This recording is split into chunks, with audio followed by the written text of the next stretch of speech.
G'day Internet, Curtis here in lockdown number 4 in Melbourne, and I figured that over this lockdown I might try doing a bit of a lockdown lessons on how I get certain things done. And so I figured the first video I'd put up is how to take old decking boards that have been ripped up and they're full of holes and they're pretty gross in general, and like how to clean them up and get them ready to be reused for something new again. So first off, the decking boards I've got are some old spotted gum decking boards. Now they're pretty old. They've been outside in the weather for about 15 years. They haven't been stained properly. They haven't been oiled. So a lot of the boards are beyond repair, but a lot of them are still perfectly good.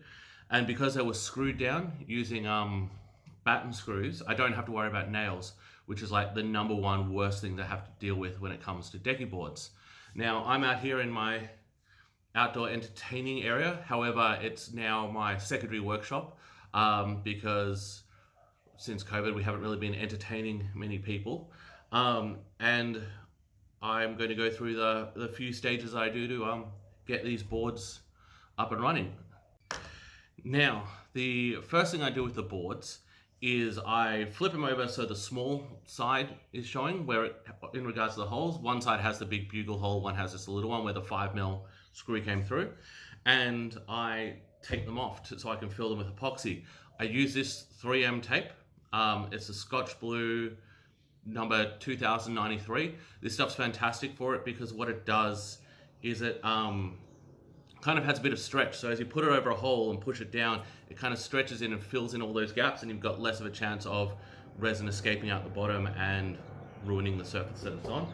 I'm actually using my outdoor dining table with a bit of plastic over it and some cauls to lift the boards up off the plastic. Now, I'm sure the wife wouldn't be too happy with this, but you know, you've got to do what you do. When it comes to boards like this, I have so many to do that I don't have time to wait for my usual Health and Mind Art resin to heal or one of the other sort of deep casts. So this is the only time I'm ever going to endorse this product. I actually use West Systems 105 with the 205 fast hardener. It's only because it sets up real quick. Now normally there's no way in hell I would use this stuff. It's pretty nasty in regards to like what it can do to your, to your health and so forth. So of course, full respirator at all times when using it, and gloves.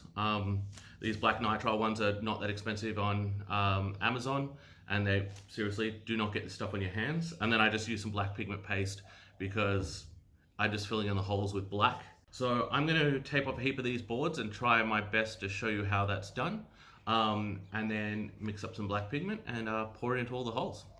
So as you can see, there are the small holes on one side and the bigger ones on the other. Now, I prefer to pour into these holes. They fill a little bit better, and just tape off this side. So with this 3M Scotch tape, I'm not in any way sponsored by them. I just happen to really like the quality of their tape. You can easily place it down over the hole, smear it like that, and it is as sealed as it's going to get. This stuff is better than any other ones that I've found.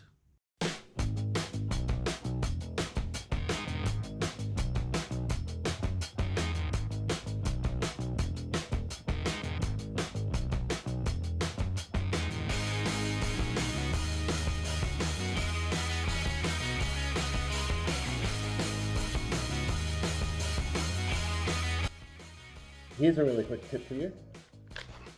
If you're like me and do a lot of resin and welding and fumey kind of work, these 3M, I believe they call them the QL, the QL respirators are awesome.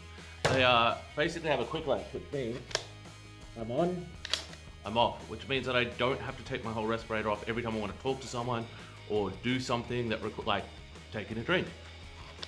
Let's get back to it.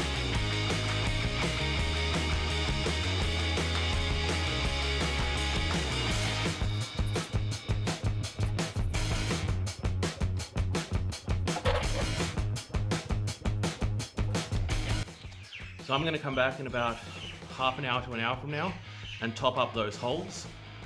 because as the resin goes in, you'll get a bubble pop up and uneven it.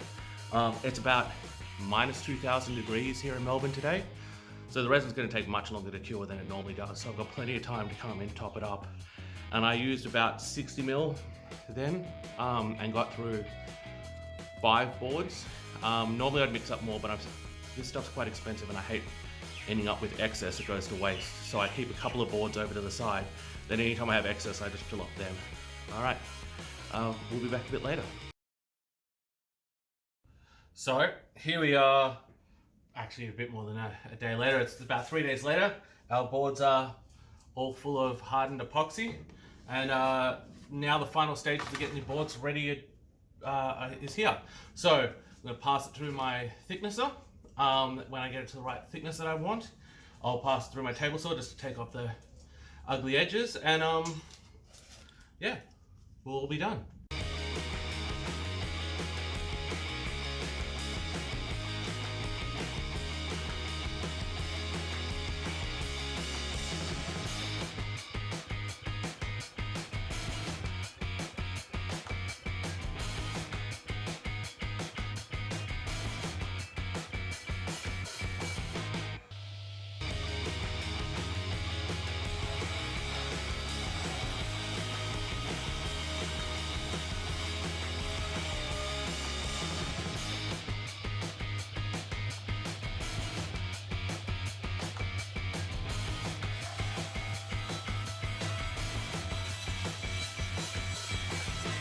Now, if you're anything like me, you also hate changing the bag of your dust extractor. It's fiddly, half the time you rip the bag, it's just a freaking nightmare. So when you're using thicknesses in particular, you're going to fill that bag real quick, no matter what dust extractor you're working with. That's why I recommend getting yourself a dust separator to sit in line. So in the case of my one, I have this Sherwood unit where all the dust goes through here first. That's where it all gets collected. It's about half full right now. And that's a really easy one to empty when you're done. And if you look at my dust extractor bag, there's almost nothing in the bottom of that whatsoever, and I haven't changed that in about 6 months. So absolute recommendation here is to get yourself one of these separators. I've seen them as cheap as like a $30 kit on Amazon, where you can just turn any bin with a lid into one just by putting the in and out flow tubes that they come within. So I highly recommend getting yourself one of those and saving yourself a lot of time. And like that, we have a beautiful reclaimed spotted gum board. It's 20 mil thick, or actually 21 because I didn't thickness it the whole way down. That's shaped. These have been, because they've been decking boards, there's very little warp or anything, so I have no problem sort of jointing it on the table saw. If I had a full-size jointer, I'd probably try that as well. But now they're ready to go. Simple. Now I just have to do this to about 100 more boards. Well, thanks for watching my video on how I get these boards ready to be reused. I'm sure I'll do another one in time. I know a lot of people have asked me how I do my skateboards, so that's probably a good one to do next. All right. Cheers for watching my first video. Cheers for checking out this. Have a good one.